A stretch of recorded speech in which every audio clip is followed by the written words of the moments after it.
Hello and good morning still. We've got a couple of minutes of morning left. I'm Graham Hughes and you're watching PMQs with Graham Hughes. We'll be going over to the House of Commons very shortly as soon as they start doing the PMQs. But we're looking out at the moment in case there's any defections. People walking from who are supposed to be on the Conservative side who move to the Labour side, but sometimes it'd be quite difficult to spot because you don't get much of a wide shot. But we can give it a go. So here's what the feed is at the moment. I don't have the sound on, so that's not annoying you. It's annoying me because I can hear it. But there's that. There's also rumours about an election being called today. But we've had the rumours about elections for the last bloody 6 months. It's driving me up the wall. So just watch anyone who should be going. Oh no. See. So anyway, they're just talking about. This guy's talking about woke projects. Should be. He's saying that things shouldn't be spent on woke projects. It should be spent on other things instead. It's starting in Dudley. My God. And he's basically saying councils can spend the money on what they want because the councils. Woke, they're spending it on woke, don't you know? Say hello, everyone, to the chat. We got a girl is noon, is no one. A girl is no one. Oh, from Game of Thrones. This is the final question from Andrew Bridgen, and this. Oh my God, look at him! Jesus Christ, pure gammon. Look at this gam. Oh my God, he's just talking a load of bollocks. He's so vile. A big shout out to Wayne Keenan and Gallifrey and Wren and a bunch of others. We've got Benjamin in the chat there, Duke Vengeance, Puninator.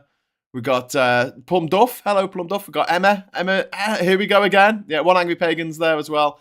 And Anthony Fisher and Shropshire Chris is saying hello. Been on holiday, haven't missed anything. Not really, no. It's all the same each week. Right, sound on. Before we begin Prime Minister's questions, I'm sure the whole House would like to join me in welcoming back our colleague, our friend, an inspirational, honourable member for South Thanet. Craig, it's so good to have you back amongst us. You are the man of the moment, and I met your daughter, who is going to be the daughter of the month with her birthday tomorrow. So can I say to you and your family, it is an inspiration to people in this country who've suffered with sepsis. You have shown us the way forward. Thank you for everything. So he's the guy who's lost both hands and both feet to sepsis. It's a horrible thing to hear. Super chat, thank you very much. One Angry Pagan. Starmer Shadow Minister for badgering sooner. Indeed. Badger. And that's the only reason I allow clapping. Can also, just to mention, we've got the Speaker of the Icelandic Parliament with us today and the Premier of the Cayman Islands.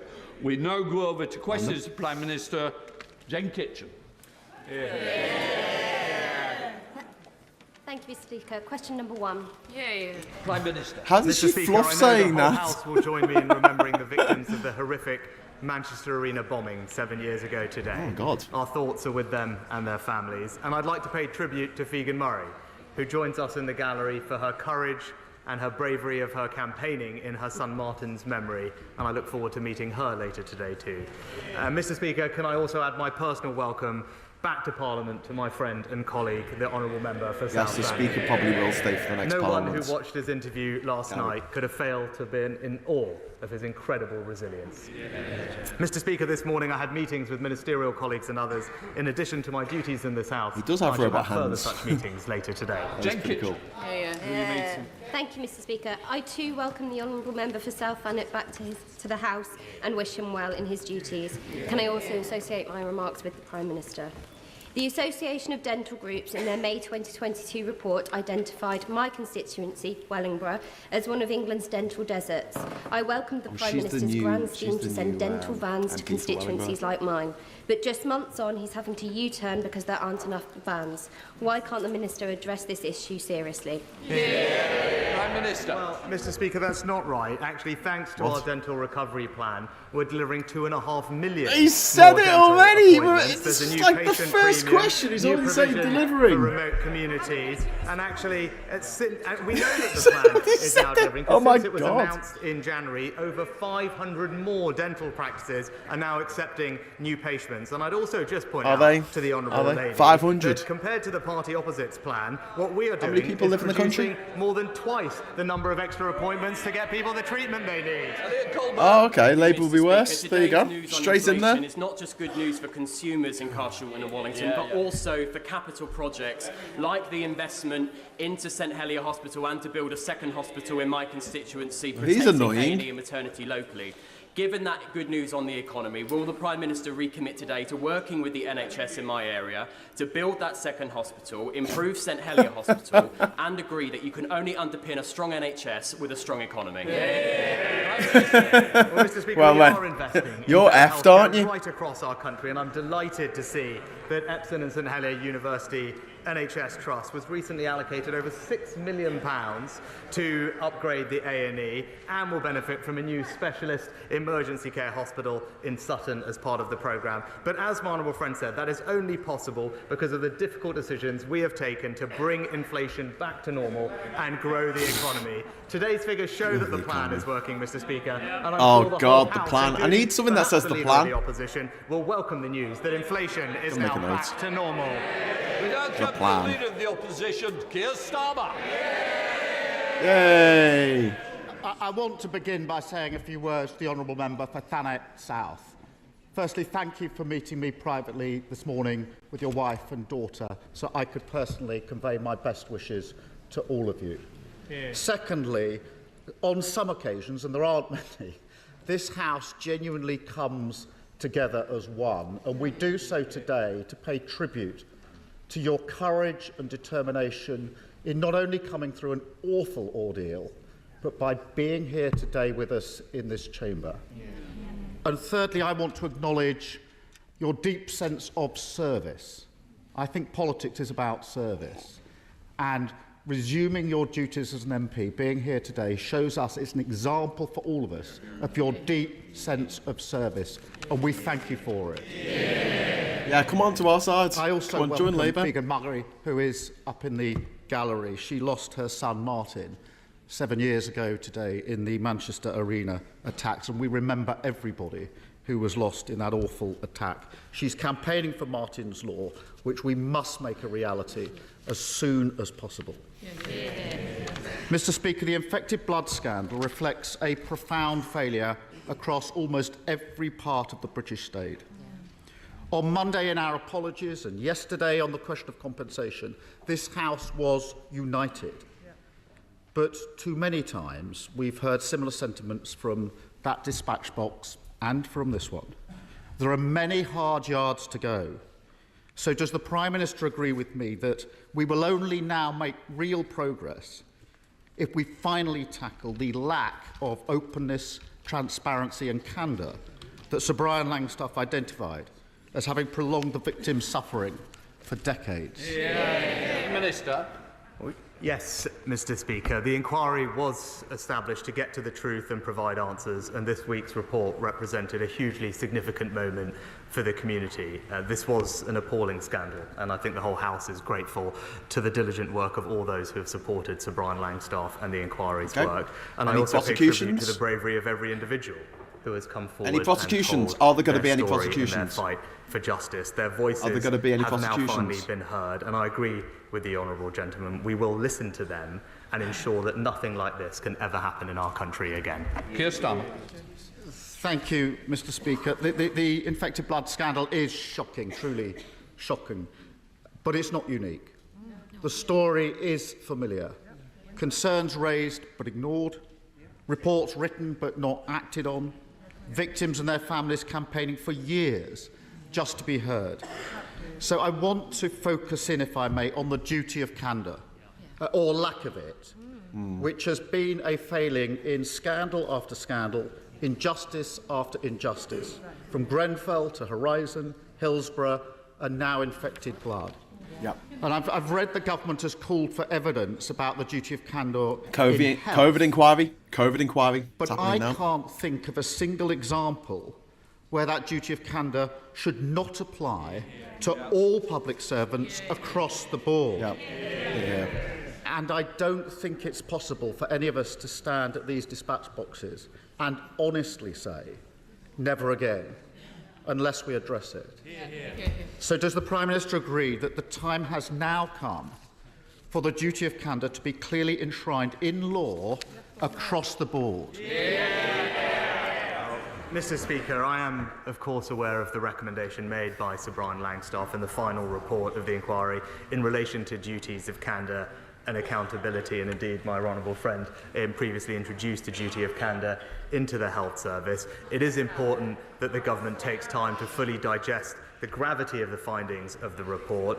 The wrongs which have been committed are devastating and life-altering for so many. Ensuring that nothing like this ever happens again is a priority, and of course we are sympathetic to that and going through the recommendations in detail at the moment before providing a comprehensive response. But of course, given the situation and the gravity of the findings, it's a recommendation that there is an enormous amount of sympathy for. Kirsten.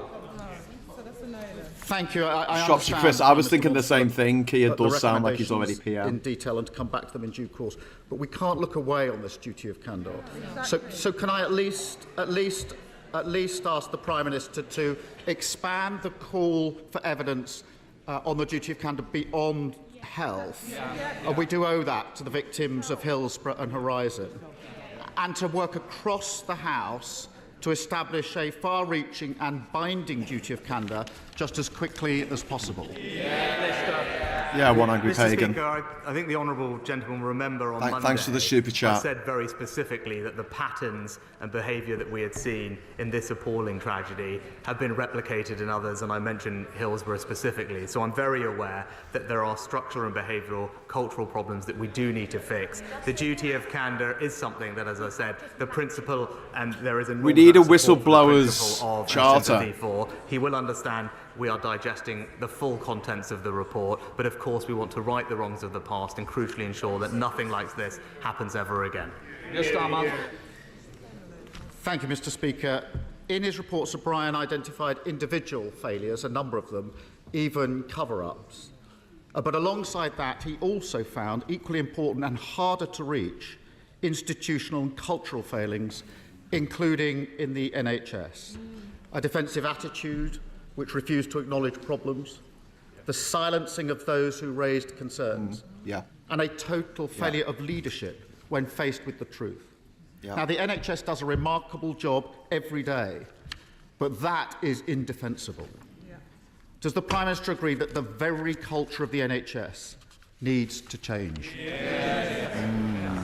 Yes, Mr. Speaker, and again, I think in response dramatic specifically zoom to the there. We don't normally get that. This is a very subdued PMQs. We discussed this on Monday, and the NHS it's like grown-ups talking to each other. It's weird. So many people every single day, for which I'm going to knock adverts off. You shouldn't be getting adverts. But it is absolutely I don't know what the hell report is going on. Makes crystal clear that there were significant failings. The NHS failed. It failed people, it let them down. It's right that they are held accountable for that and learn the lessons. Now, there clearly have been improvements and changes in medical practice since that time, but going forward, we need to go through the full recommendations of Sir Brian Langstaff's report and hold the NHS to account for bringing through the changes that are necessary. We need reform, we need change, and I've seen firsthand how important reform is during my time running the Crown Prosecution Service. But I also saw how hard it is, particularly on cultural issues. Saying that? It requires brave decisions and difficult decisions.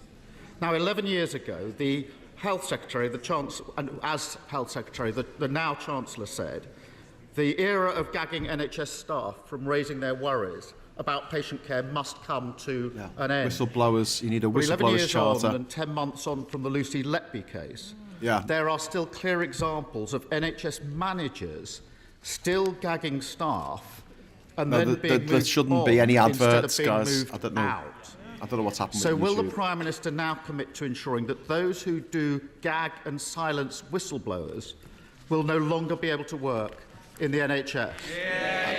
We need a whistleblowers Mr. charter. Speaker, of course, the We need to behaviour reward that the Honourable Gentleman whistleblowers. describes is wrong, and I believe already is illegal under our laws. But we will make sure that people do have the ability to raise concerns. And one thing that I know has given many of those who have been impacted by this scandal some reassurance is the It's like appointment the of Sir Queen Robert died Francis again. to be chair of the inquiry, who obviously is someone who not just has a wealth of experience dealing with this particular set of issues, but has a long track record of working with the NHS as well on the issues that the Honourable Gentleman raises. Keir Starmer. Sir Brian's report is a victory for all those campaigners and victims who fought so hard for this moment, including the Right Honourable Member for Hull North. But it's also one of profound pain, anger and sadness for so many. Now, there is a chance for us to make real progress on this issue, and we must do that Benjamin, with I victims agree. in mind. Now, given the degree I of want to stop cross-party doing this. consensus that we've already seen on apologies and compensation, and given the government's promise to ensure compensation by the end of the year, will he also now promise to deliver on all the recommendations in the same time frame by the end of the year? Prime Minister. Mr. Speaker, of course, we want to deliver on the recommendations as quickly as practically possible, and indeed our expectation is that we can do that before the end of the year. But Sir Robert's appointment, as I said, skin was edge, a wealth of mate. experience, and it was crucial that the Chair had the knowledge and the expertise and familiarity with the issues here. His support for delivering the scheme and making sure he said that delivering, compensation quick. can be paid by the end He of the said year, it. I think will be invaluable. He talked about the community, and over the next few weeks, Sir Robert will seek views from the infected blood community, specifically on the proposed scheme, to make sure that the scheme will best serve those it is intended for. And our shared priority is delivering compensation He said to it all again. those infected and affected with absolutely minimum delay, and begin bringing justice to all of those impacted. Danny Krug. Thank you, Mr. Speaker. Mr. Speaker, in 1997, the public voted in what they were told would be a sort of continuity Conservative government, the same policies, just with different faces. Instead, what they got was record immigration, constitutional vandalism, and a broken economy. What? Does the Prime Minister agree What? that with the economy now roaring back to life under a Roaring Conservative back. government, the last thing we need is a return to the failed Labour 17 years of high no taxes, growth. open borders, and employment laws that destroy jobs? Oh my God. Mr. Speaker, my honourable friend What was gives that? a superb and passionate That was economic awful. diagnosis, and he's right. So we're having a serious Inflation is conversation now and indeed lower about than accountability, Germany, the United States, about at its whistleblowers, lowest level about the in tainted years. blood Our scandal, economy is growing about faster, Hillsborough. wages are rising, And then he stands up and he that's goes, why we need to "Oh, stick the to economy's plan going great." that's working, It's Mr. not. Speaker. And he's right to point out the risks of what the Labour Party The proposed. economy 70 hasn't new grown. laws, 70 new laws. They've caved in to their union paymasters, and what does that mean? It means it will cost jobs and damage our economic recovery. MP leader Stephen Flynn. Got Thank words you, coming Mr. through Speaker. the back of Can me. I begin Don't by normally also have welcoming this. the member from South Thanet back to the chamber. He is indeed an inspiration to all of us. Mr. Speaker, Grown-ups, you speculation say. is rife, Yeah, so I spoke think too the fast. public deserve a clear answer to a simple question. Does the Prime Minister intend to call a summer general election, or is he feared? Mr. Speaker, as I have said repeatedly to him, Oh, this is interesting. there is, Mr. Speaker, spoiler alert, there is going to be a general election in the second half of this year, and at that moment, the British people will in fact see the truth about the honourable gentleman opposite me, because that will be the choice at the next election, Mr. Speaker. A party that is not able to say to the country what they would do, a party that would put at risk What? our hard-earned economic They put out plans stability, and you moan they or haven't got any the plans? Conservatives that are delivering a secure future. Delivering! He said it again! Fourth time! It's the only word he Mr. knows. Speaker, he continues to play games with the public, but whilst he does that, let's get back to some serious matters.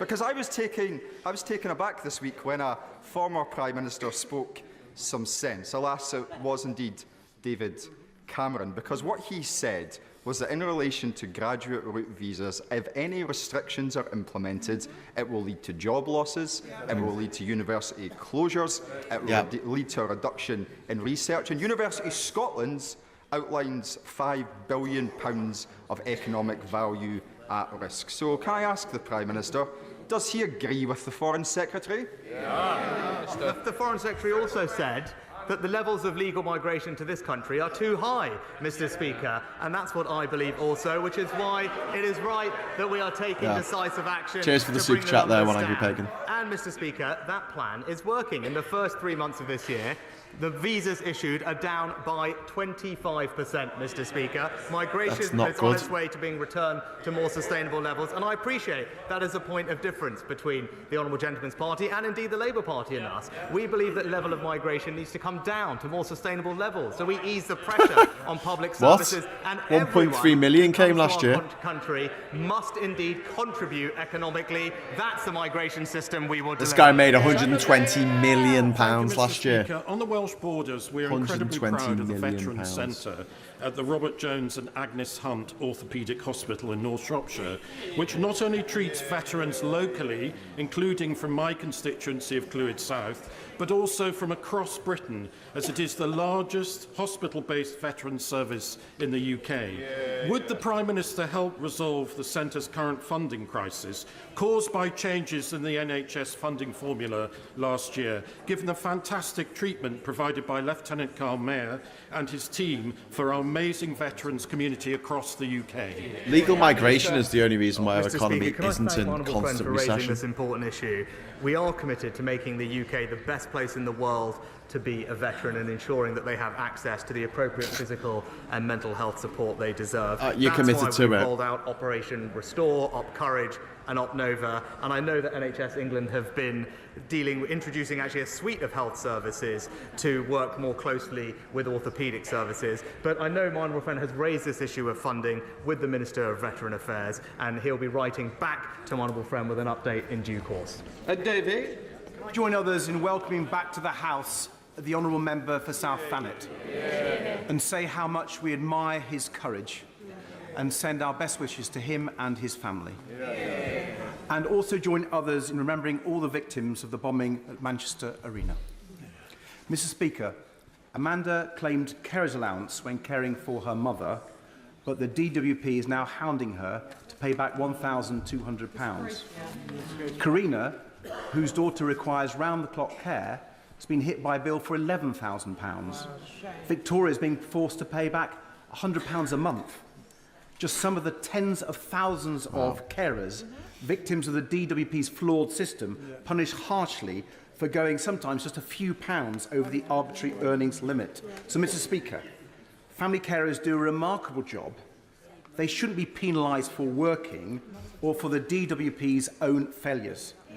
So does the Prime Minister agree that the government should be supporting carers, not persecuting them? Prime Minister. Mr. Speaker, the government recognises the contribution and sacrifices that carers up and down the country Bullshit. so often make to care for Claw others. them back, And that's why we've 250 increased carers' million. allowance by almost £1,500 since 2010. It's why we introduced carers' leave, and indeed, it's why the Better Care Fund. Why you're funds trying to respite care breaks, grasp for back carers, £250 which have been, million I know, broadly pounds. welcomed and used. Now, in the rare number of Carers cases going to where jail. individuals haven't appropriately informed DWP about a change in their circumstances, DWP have then rightly sought to recover overpayments, as they would be expected to, in order to ensure the integrity of the system and protecting the taxpayer. This is but disgusting. of course, they will work with anyone who is struggling with their repayment terms, and will always look to negotiate an affordable repayment plan. Thank you, Mr. Speaker, and may I also extend my welcome to the Honourable Member for Thanet South. The £8 billion made available by the Government for the repair of roads and potholes is very welcome.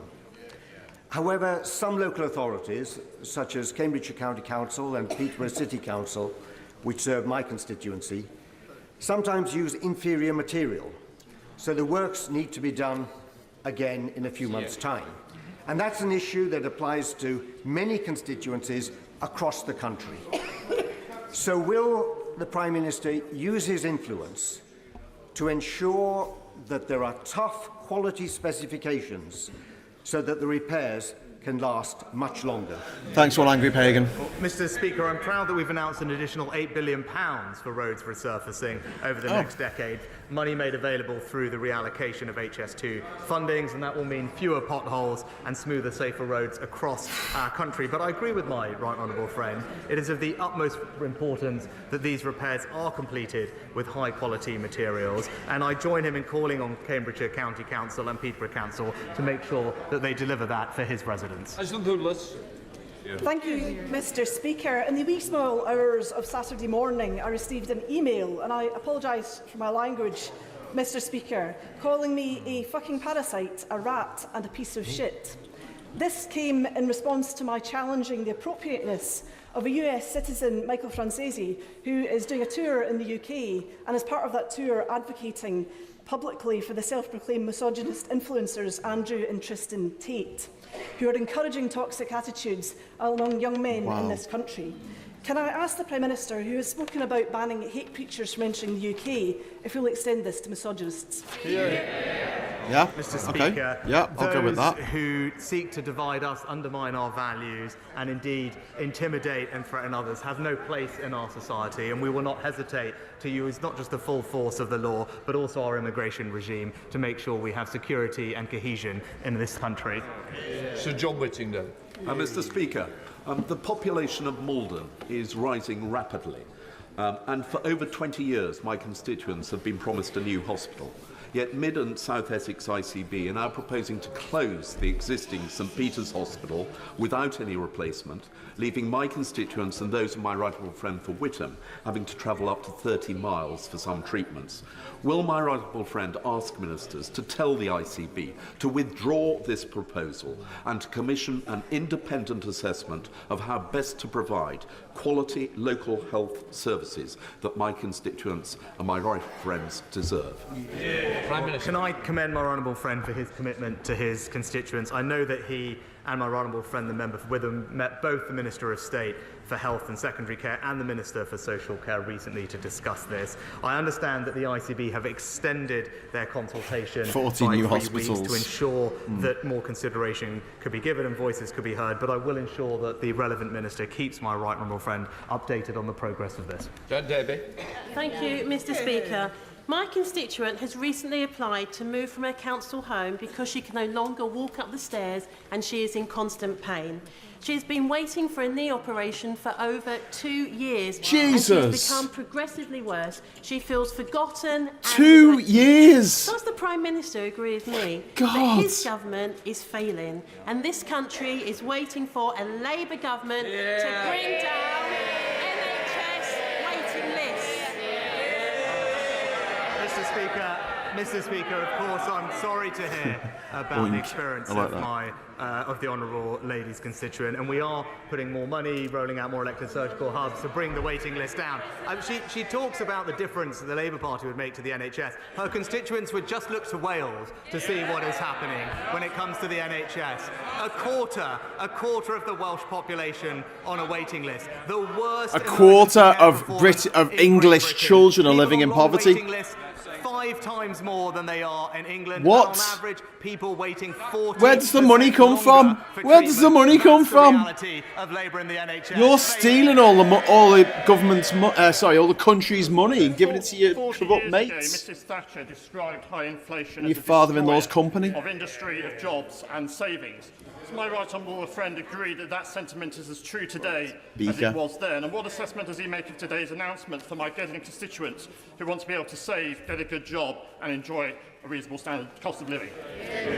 Well, my honourable friend is right that today does mark Professor a major Bunsen's moment for the assistant economy. there. Not only have we halved inflation, but it has returned back to normal thanks to the collective hard work and sacrifice and resilience of people up and down the country. And this is further proof that our plan is working. Mortgage rates have come down. Energy bills have come down. Oh, we need a plan. We need a plan. And inflation now back to normal. That plan shows that when you stick to the plan, we can look forward to a plan. brighter future. But my honourable friend is right to point out the alternative. Labour Party imposing £2,000 of tax rises. That's what the country would put stability at risk. What? Thank you, Mr. Speaker. England's Chief Medical Officer said that reducing sewage in rivers and seas is a public health priority, highlighting the problems dumping untreated sewage causes. Even the treated sewage, which is continuously discharged into rivers and seas, contains faecal matter. Water firms are now asking for bills to go up by up to 91% when they've paid out billions to shareholders and neglected pipe work and infrastructure. So, Mr. Speaker, can the Prime Minister tell me why is his government allowing these companies to destroy our waterways and make obscene levels of profit whilst making people ill? Well, Mr. Speaker, the level of overflows we've seen is unacceptable, but we have gone further than any other government, monitoring 100% of overflows, up from only 7% under Labour, investing record amounts in our water infrastructure, enshrining in law strict targets, and introducing unlimited fines for water companies to hold them to account. Bullshit. When it came to this House, go on, the party opposite when are you couldn't doing even this? vote for their own policy, and that's because there's only one party with a plan to protect the environment. Plan? You're saying plan now? Plan has become the new delivering. Mr. Speaker, our NHS needs to be at the cutting edge of innovation and transformation. So I very much welcome the recent announcement on artificial intelligence in the delivery of radiotherapy. But will my right honourable friend commit to us going further and faster in the rollout and realising the potential of AI and the latest, most innovative medtech across our NHS, benefiting, of course, patients, but also clinicians? Prime Minister. I agree with my honourable friend that we need to ensure our NHS is a world leader in medical innovation, which is why yesterday we announced funding to roll out game-changing AI to radiotherapy departments in England. And the benefits are clear because that technology can locate cancer cells 2.5 times quicker than doctors alone. But we won't stop there. We recognise the huge potential. And that's why the productivity plan announced in the spring budget will modernise the NHS and ensure our patients get the care that they deserve. Windows trying to be helpful. Thank you, Mr. Speaker. In recent days, the Trussell Trust revealed that its network handed out more than 3.1 million emergency food parcels. Thanks for the super chat. And that's the most it's ever distributed and nearly double the number 5 years ago. Absolute poverty among children in this country has risen by its highest rate of 30 years, and 1/4 of all children in this country live below that poverty line. 2/3 of UK children in poverty live in families where at least one parent works. My constituency, Streatham, is one of the worst affected. So, Mr. Speaker, does the Prime Minister have any plans to restore the Child Poverty Unit or to address the calls for universal free school meals or report on any government plans aimed at tackling child poverty at all? Prime Minister. Mr. Speaker, nobody wants to see any child grow up in poverty, and that's why I'm pleased that the record of this and previous governments has reduced not just the number of people living in poverty, but the number of children living in poverty, thanks to our measures to strengthen the economy. But when it comes to supporting children who are vulnerable with their food, we've extended the holiday activity and food programme. Serendipity Journey, thank you for the super chat. Using Wales to bolster his lies. Which will now run until the end of the summer term. Thank you, Mr. Speaker. The best ways of helping people with the cost of living is to cut their taxes, keep unemployment low, and get inflation down. Shut up, Gam Gam. Things this government are doing. No, you're not. What is the Prime Minister's assessment of how the very welcome news of today's reduction in inflation going to help both businesses and families with the costs they face? Well, Mr. Speaker, my honourable friend is exactly right in his analysis of how to help working families and our country. And thanks to the difficult decisions we have taken, inflation today is back to normal, which is a very welcome moment. Of course, there's more work to do. Of course, people are only just starting to feel the benefits, but it's clear that the plan is working, and that's why we've got to get a plan animation. Worth £900 I'll have that sorted to the average worker in our 2 weeks' country. time. This is all progress that would absolutely be put at risk by the party opposite. What a crock of shit. Thank you, Mr. Speaker. Harland & Wolff is an iconic cornerstone of the UK's future shipbuilding, defence and energy capabilities. Harland & Wolff has saved 4 shipyards from administration, invested millions, and now employs 1,500 workers across England, Scotland and Northern Ireland, many of whom are my constituents. Approval of the company's export development guarantee is crucial to consolidate this progress. Will the Prime Minister ensure that this is achieved? Minister. Well, can I thank the honourable gentleman for his question? The government is committed to supporting the UK shipbuilding sector right across the nation, and I've seen firsthand what companies like Harland and Wolff and the role that they play in the economy. Whilst I'll understand I can't comment specifically on the details of any individual case due to commercial sensitivity, I can assure him that we are working closely with Harland and Wolff in their request for a UKEF guaranteed loan. It is under consideration, and can I also pay tribute to the Right Honourable Member for East Belfast for all he does to be a strong advocate for the company too. Jason McCartney. Thank you, Mr. Speaker. The smart new £15 million accident and emergency unit at Huddersfield Royal Infirmary opened in the early hours of this morning.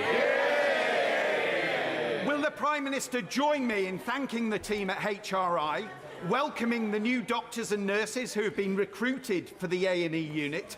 And does he agree with me that alongside the new teaching block at Greenhead College, the West Yorkshire Investment Zone and the Trans-Pennine Rail upgrade, it shows that we are delivering for my constituents in the Home and Combe Valleys and Lindley? No, you're not. You're not delivering anything except shit. Can I congratulate Literally my honourable friend and delivering his shit. constituents for the brand new A&E department at the Huddersfield Royal Hospital. It is, as he said, a real game changer for residents, and it's not the only. Screw you, we're taking all the cash. He mentioned the Trans-Pennine Rail upgrade, delivering faster journeys, but also levelling up projects like Huddersfield's open market and the new teaching. Huddersfield is Tory at the moment. It shows that not for much longer though. That are As soon as this delivering on the priorities Oh, he said it delivering. He said it delivering again. The International Criminal Court Chief Prosecutor is seeking arrest warrants for Israeli and Hamas leaders for war crimes and crimes against humanity. This House does not aid and abet Hamas, but it does aid and abet Israel through arms sales like components for Israeli F-35s, known as the most lethal fighter jet on earth, which are raining down hell on Gaza. So, will the Prime Minister uphold international law, drop the nonsense about the most robust licensing system in the world, and end arms sales to Israel? And if the ICC issues arrest warrants, will he comply and ensure that these individuals are arrested if they enter the UK? Mr. Speaker, always nice to see the Change Labour Party in action. What?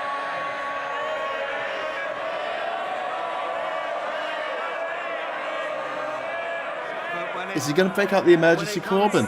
When it comes to the ICC, this is a deeply unhelpful development, Mr. Speaker, which is, of course, is still subject to a final decision. There is no moral equivalence between a democratically elected government exercising its lawful Brother right to of a disgraced Tory MP who called for it, by the way. The actions of the ICC do absolutely nothing to get a pause in the fighting, to get the hostages out, or aid in. That wasn't an answer.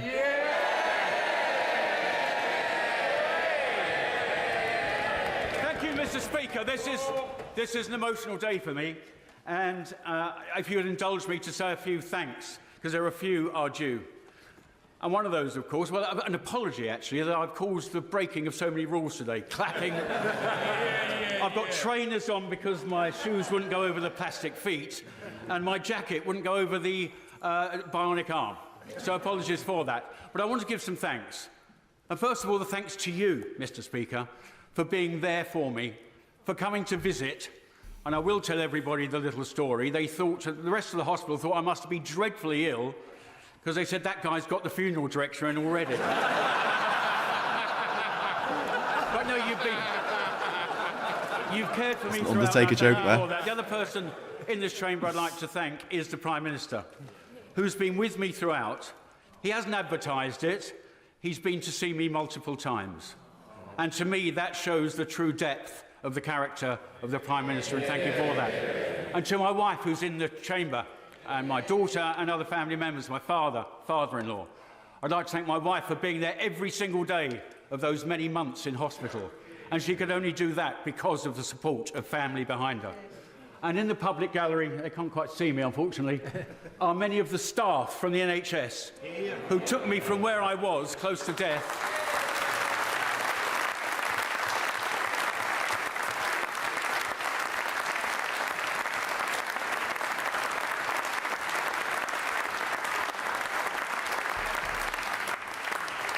They took me from close to death to where I am today, so thank you for that. I'm not entirely sure I'm that happy that the 2 surgeons who took this lot off are there, but never mind.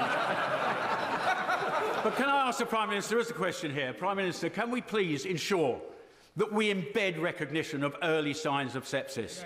It wouldn't have worked for me, mine was too quick and too sudden. But for many people, they do get a few days. If we can stop somebody ending up like this, I would say that's a job well done. But also, Mr. Speaker, to impress upon your health ministers to allow the provision of appropriate prosthetics, particularly for multi-limb amputees, at the right time. Yes. Thank you, Mr. Speaker. Thank you. Couldn't agree more on that. No, he's got bionic arms.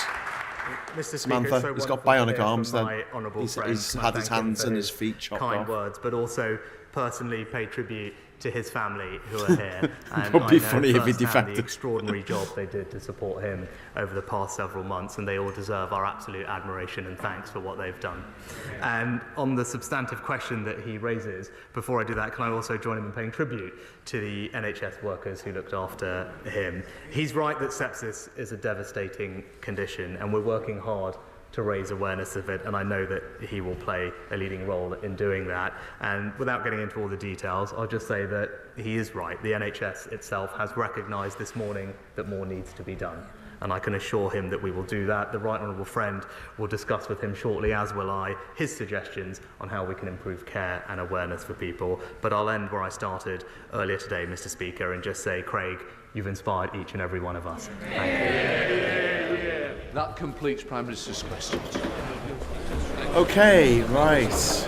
We'll cut the sound on that. There's going to be an urgent question that's going to be asked now. I'll leave it up to you in the chat. Do you want to hang around for the urgent question that's going to be asked, or do you want to leave it at that? Have you got better things to do? But there is supposed to be an urgent question in a moment. I'm sorry about the YouTube issues today. People getting adverts after just watching it for a couple of minutes. That shouldn't happen. And apparently we've got 0 viewers right now, which is amazing that you're all managing to comment without without knowing what's going on. So they're clearing out the chamber here before the urgent question is going to be asked. Yes, hang around, says Puninator. Okay, as my first thought, I thought about his hands, I thought might be bionic. Urgently, depends what the question is, depends on the urgent question. My son caught sepsis twice during the first 8 days of his life. It's attributed to the NHS nearly 5 years ago that they caught it early. Yeah. Okay, this is the urgent question. I call the Shadow Home Secretary. This is about prison capacity. Thank you, Mr. Speaker. To ask the Home Secretary to make a statement on the impact on public safety of the request to Chief Constables to reduce arrests in response to the prison capacity crisis. This is unbelievable. Minister. Well, I'm delighted, Mr. Speaker, to have the opportunity to talk about public safety, to talk about the record number of police officers we have in this country. That's not the Home Secretary. More than we had under the last Labour Where's government. the Home Secretary? Delighted to talk about the fact that, according to the crime survey, crime is less than half today what it was under the last That's Labour because you government. took fraud out of the figures. 620 under the last Labour government in their last year, 577 Bullshit statistics. in the last year. Delighted to talk about all of those excellent criminal Why is he shouting? justice. There's only about 3 results. people in there. Stop Now, shouting, you weirdo. Mr. Speaker, I believe this question is a reference to a letter which was circulated about a week ago by Chief Constable Rob Nixon in his capacity as Criminal Justice League for National Police Chiefs Council, in which he referred to short-term prison place pressures over a period of 8 days, which expires tomorrow. I can tell the House that I have spoken to Chief Constable Rob Nixon in the last half an hour, and he has confirmed to me that the contingencies referred to in the letter were not required. He said the contingencies were not required. It's Chris Philp. Because the prison place situation in practice did not merit it. There have been, he said, no delays to arrests that he is aware of, and he has said that while a small number of people were conveyed to court in police cars and there were a small number of delays to arrival at court. No one who should have got to court, in fact, did not do so. So I'm delighted to confirm to the House the contingencies referenced in the letter, in fact, did not materialise, and the short-term fluctuation referenced in the letter will be over tomorrow. Yvette Cooper. Classic of the genre. You'll be over tomorrow. Mr. Speaker, I have to say, the Minister's response is just shocking. Yeah. Telling people they've never had it so good, faced with the crisis in the criminal justice system, I think shows just how out of touch he is. Yeah. The state of crisis in the criminal justice system after 14 years of Conservative government is now so dire that police chiefs were asked to arrest fewer people because the system could not cope. Operation Safeguard Silver update, they were asked to consider pausing any planned operations where large numbers of arrests may take place to ease the pressure within the criminal justice system. So those smashing drugs gangs or people smuggling gangs. For 14 years had so catastrophically failed to manage the criminal justice system or build the basic prison places promised. Last week alone, there were 280 prisoners in police cells overnight. You've got early release, massively expanded starting tomorrow, including domestic abusers, and now this serious impact on public safety with Operation Early Dawn telling prisoner escort service just not to collect prisoners from police stations to take them to court because there aren't enough places, and police forces having to pick up the pieces instead. The National Police Chiefs Council saying in its letter in the strongest terms, this is unsustainable and risks public safety. Wow. So tell us, Minister, what assessment did he do when these letters went out, when it hit this point of crisis, as to what the scale of the challenge was? Who does he think, in these circumstances, it's acceptable to not be sent to court because of his government's abject failure on law and order? Violent criminals, domestic abusers, repeat shoplifters, and which big operations involving lots of arrests does he think should be paused in these situations? Crackdowns on drug rings or grooming gangs, swoops on people smugglers? And when should they be paused till? Where is their plan? Mr. Speaker, arrests have already halved since the Tories came to power. Charge rates have already dropped through the floor. The legacy of 14 years of Tory government on law and order is more criminals let off, more victims let down. Britain deserves better. Well, the Honourable Lady likes to pontificate in an animated fashion, but the fact is, according to the crime survey, crime has halved since the government she was a part of left you office. took She feigns fraud out of the figures. Indignation about the early custody release scheme. She forgot to mention that under the last Labour government, it ran for 3 years and saw 80,000 people released early. She references the letter from last week. I've got a message here from Chief Constable Rob Nixon, sent to me about 45 minutes ago, updating on the actual situation. So let me just read out to the House what this says. It says there have been... The National Police Chiefs Council Criminal Justice Lead said this: there have been no delays to arrests. He said there have been some minor delays in getting people to court, but everyone who needed to got there. A small number were conveyed by police, but there was limited operational impact. He says, and I quote, there has been no compromise to public safety, and the contingency of delaying arrests was not activated as it was not necessary. That is from the National Police Chiefs Council, sent 45 minutes ago. Those are the facts, and I suggest the Right Honourable Lady sticks to them. What? Sir Robert Neil Morecambe, I hope. So the message did go out then? Would my Right Honourable friend the Minister agree that what is an important debate which touches upon public safety but also touches upon the whole way in which we operate our justice system, is best dealt with in a calm fashion? It is perfectly reasonable to adopt contingency measures, which hopefully are often not needed, but the most important thing is to ensure that all parties in this House commit to a consistent and sustained investment in all aspects of the criminal justice system, because you cannot decouple policing from courts, from prisons, from I wonder why Tories won't just legislate there is no crime. Yes, facts. That the country needs Quite to amazing. have going forward. Minister. Well, my honourable and learned friend, as always, puts it very well.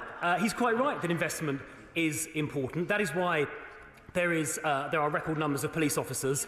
It's why 20,000 this is painful. It's prison like watching a places are in bad the course of comedian being die on constructed, stage. 5,900 of which are currently operational, 10,000 of which will be operational by the end of next year. Bullshit. It's why more money is being put into the Crown Prosecution Service. It's why my right honourable friend, the Lord Chancellor, who's with me here on the front bench, is ensuring that legal aid is properly resourced, as is the criminal bar. Those are all extremely important initiatives to ensure the public are protected. The ultimate measure of public protection is, of course, the overall level of criminality, which has, as I've said once or twice before, halved since the party opposite left office. Chair of the Select Committee, Dame Diana Johnson. Thank you, Mr. Speaker. And obviously public safety is paramount in all of this. And I do want to just say to the Minister that the fact that there were contingency plans being drawn up is of itself worrying. Whilst I accept what the Chair of the Justice Select Committee says, it's a sensible step to take, it is indeed very worrying, though, that you have to have contingencies in place. Can I ask him this? If in the future these contingency plans are activated, what happens if the police decide not to prioritise an arrest, and in the meantime that person then goes on to harm someone? And I'm thinking particularly around offences of non-contact sexual offending and also of retail crime in particular, which the Home Affairs Select Committee has been looking at recently. Tories don't give a shit about Minister. that. Well, the Right Honourable Lady is right to say that arrests of offenders of the kinds she describes are extremely important indeed, and at no point would I ever expect, even in the contingency outlined, which in fact never came to pass as I set out already, but even in that contingency, offenders of the kind she referenced would have continued to be arrested. That is critically important. As I said, the ECSL 70 measure comes into effect tomorrow and is designed to make sure scenarios of the kind she describes never come about. Because as police minister, I want to make sure we never see the situation that she describes. Sir Christopher Cho. Mr. Speaker, will my honourable friend accept that the action by the National Police Chiefs Council leader is against the separation of powers principles? We make the law in this House, and we expect it to be implemented and administered without fear or favour. And what it seems to be happening is that unelected chiefs, such as the Police Chiefs Council leader, are interfering with the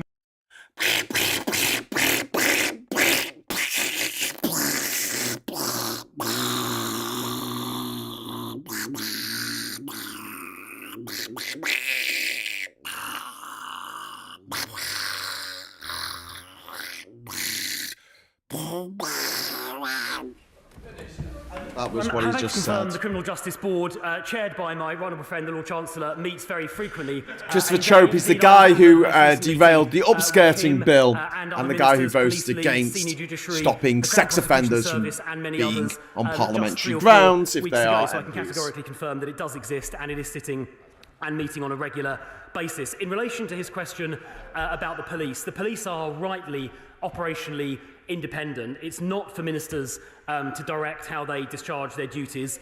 They discharge their duties in such a way that their professional standards and professional judgment makes most appropriate, and we obviously support them in discharging their duties. But operational Christopher Chope is an absolute ducker. Is very important, and I'm sure everyone on both sides of the House would respect it. I can't take any more of this.